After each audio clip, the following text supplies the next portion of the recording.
اس کتاب کی رونمائی کے پہلے بھی نورانی صاحب سے ملاقاتیں کی، اور میں بھی اس وقت اپنی کتاب کی پبلشنگ کے سلسلے میں بزی تھا، تو لیکن انہوں نے کہا کہ ہم اکٹھے کریں گے یہ کام۔ ماشاءاللہ میری بک ریسنٹلی وہاں گاندھی میموریل کالج میں ریلیز ہوئی، لیکن وہ یہ کتاب نہیں، وہ تو سرگزشت ہے، میری لائف ہسٹری ہے، دیٹ واز ڈیفرنٹ۔ لیکن اس کتاب کے بارے میں نے کچھ الفاظ لکھے ہیں جو میں آپ کے سامنے پیش کروں کیونکہ وقت کی بہت کمی ہے۔ جمعیت فیضان مصطفیٰ صلی اللہ علیہ وسلم جموں کشمیر کے صاحب صدر مولانا میاں محمد عادل نورانی صاحب، رنزو صاحب، دیگر حضرات، السلام علیکم ورحمۃ اللہ وبرکاتہ۔ میں آپ سبھی حضرات کا ڈرگ مخالف مہم کے سلسلے میں منعقدہ تقریب کے ساتھ ساتھ مولانا میاں محمد عادل نورانی صاحب کی تصنیف شدہ مجموعہ نعت بلغار عشق کی رسم اجرائی کے موقع پر تہہ دل سے استقبال کرتا ہوں۔ میرے لیے یہ تقریب انتہائی اہمیت کی حامل ہے، اس کی وجوہات کئی ہیں۔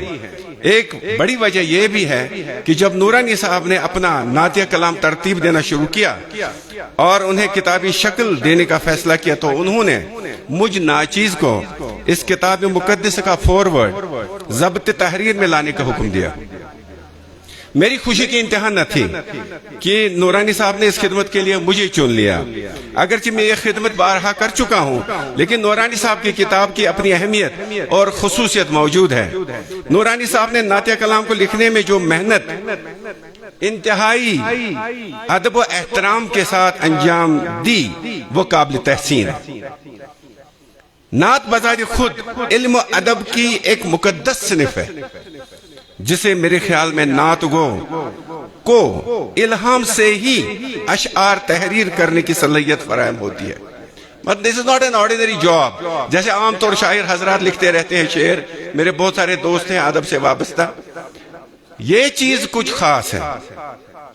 جب تک نہ نعت گو کو، یہ بات آپ نوٹ فرمائیں، جب تک نہ نعت گو کو اپنے نفس کو مکمل طور پر قابو میں کر کے جسم و جان کی طہارت یقینی بنائے گا، تب تک وہ باری تعالیٰ کی حمد و ثنا اور محبوب خدا صلی اللہ علیہ وسلم پر درود و سلام بھیج ہی نہیں سکتا۔ یہ نعتیہ کلام لگ بھگ 270 صفحات پر مشتمل ہے، اور اسے شائع کرنے میں نورانی صاحب نے جس شوق اور جذبے کا اظہار کیا اسے ہر خاص و عام سراہنے میں کوئی دقیقہ فروگزاشت نہیں کرے گا۔ میں پر امید ہوں کہ ریاست کے طول و عرض میں رہنے والے تمام حقیقت مند اس کتاب کی کاپی حاصل کر کے پر مسرت ہوں گے، کیونکہ اس کتاب کا ہر شعر دلوں کے تاروں کو جھنجھوڑ کے رکھ دے گا، اور عرش الہی سے رحمتوں اور برکتوں کی بارش قارئین پر جاری و ساری رہے گی۔ قرآن کریم کی اس آیت مبارکہ سے ہم سب واقف ہیں۔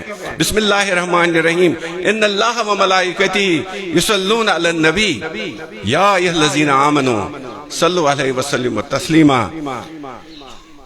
موجودہ زمانے کی جدید سائنسی دور میں ہر نفس مادیت کا شکار ہو چکا ہے، حالانکہ ایکسپشنز آر دیر، اور خدا اور رسول صلی اللہ علیہ وسلم کی اطاعت کرنے والوں کی بھی کمی نہیں، بلکہ میں یہ کہوں کہ اس کم تعداد کی مومنوں کی جماعت جب رب ذوالجلال سے دعا میں مصروف رہتے ہیں تو ان کے طفیل عوام الناس اللہ کے فضل و کرم سے مستفید ہوتے رہتے ہیں۔ اللہ کا ارشاد پاک ہے، لا تقنطوا من رحمت اللہ، ہمیں نا امید نہیں ہونا چاہیے۔ جن لوگوں کو مادیت کا غلبہ ہے اور دین سے غافل ہو گئے ہیں، انہیں بھی انشاءاللہ ہدایت نصیب ہوگی، نفرتیں دور ہوں گی اور محبتوں کا ہر طرف دور دورہ ہوگا۔ امت مسلمہ میں اتحاد و اتفاق مضبوط ہوگا اور رنجشوں کی دیواریں ٹوٹ جائیں گی۔ جیسے میر سید علی حمدانی امیر کبیر صاحب رحمۃ اللہ علیہ نے اوراد فتیحہ میں فرمایا ہے، وَبِالْمُؤْمِنِينَ اخوانا۔ میں نے چاندی باتیں کی ہیں یہاں آپ کے سامنے پیش کیونکہ وقت کی کمی ہے۔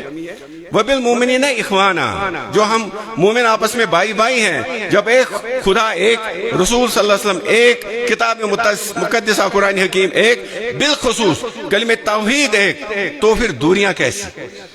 واپس اپنے موضوع کی طرف آتے ہوئے میں نورانی صاحب کی اس کاوش کو سراہتا ہوں، اور انہوں نے امت مسلمہ کو ایک کرنے میں اس کتاب کو تحریر کیا، اور کتاب کے اوراق پر اپنے خون جگر کا بھرپور استعمال کر کے خون جگر کا بھرپور استعمال کر کے آقا نامدار نبی رحمت حضرت محمد مصطفیٰ صلی اللہ علیہ وسلم کے تئیں خراج عقیدت کے پھول نچھاور کیے۔ میری اور ہم سب کی دعا ہے کہ اللہ تبارک تعالیٰ نورانی صاحب کی اس کاوش کو اپنی بارگاہ میں قبولیت کا درجہ عطا فرمائے اور انہیں دینی و دنیاوی نیک مقاصد میں کامیابی و کامرانی عطا کرے، آمین۔ ان کا اہل عیال سلامت رہے اور ان کے چاہنے والوں اور محبت کرنے والوں کے گھر بھی آباد ہوں، آمین ثم آمین۔ وصلی اللہ تعالی